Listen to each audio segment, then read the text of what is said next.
me agora tempo uma bai na ano 2019, me a digitalizar full o processo na de departamento de infraestrutura e tempo aí. Minha pessoa não está firma riba papel mais. Tudo custa outra digital. Lo que está outra tarda normalmente papiando de burocracia. Carta sali foi de departamento para minister, para vir back para minister para departamento, está outra dura te enviar luna.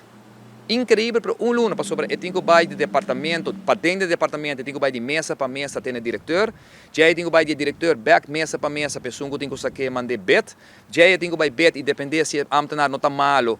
Então, o papel que ele pegar e você lhe assinar dura semana. Já eu bet tenho que mandar ele para o minister e a mesma sequência é a trobe luna e meio. Para carta, que a hora vai na 2019, está dura netamente 12 segundos para o diretor imprimir botão.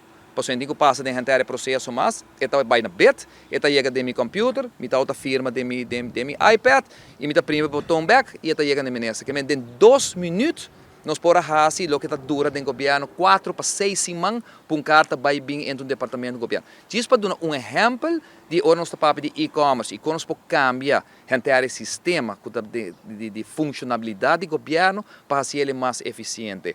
Turcos me está provando que track. Se me está pedindo terreno na DEP, me está provando com um timeline para meu computer, me não tenho que chamar, me não tenho que baixar, para me saco essa aqui tá logo tem lei, tem regra, tem manejo tá poni, que tá dura e essa aqui tá stop não como se tem. E vou seguir ele eletronicamente, me escolho botar assim num banco, me escolho botar assim num instituto privado, assim com o governo. E a mentalidade é a troca. Nós estamos até na 2019, lastimosamente, nós estamos na 2024, 5 anos depois, aqui está a parte de digitalizar aqui.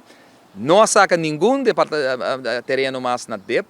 Turco está trancar, comércio está trancar, comunidade está parada para o que está tratando no terreno. Simplesmente, dentro DEP, me quero ter exemplo mais malo que nós portamos de como não está a base de eficiência. E sendo que nós demonstramos, 2018 e 2019, nós provamos que se por, e agora que me se vem back, para por fazer de mesma forma, fazer conforme nos regras, nos leis, mas procurar para as comunidades eliminar a burocracia, tanto que tem no momento aqui, me mencionar DEP, para conta para a linha de governo.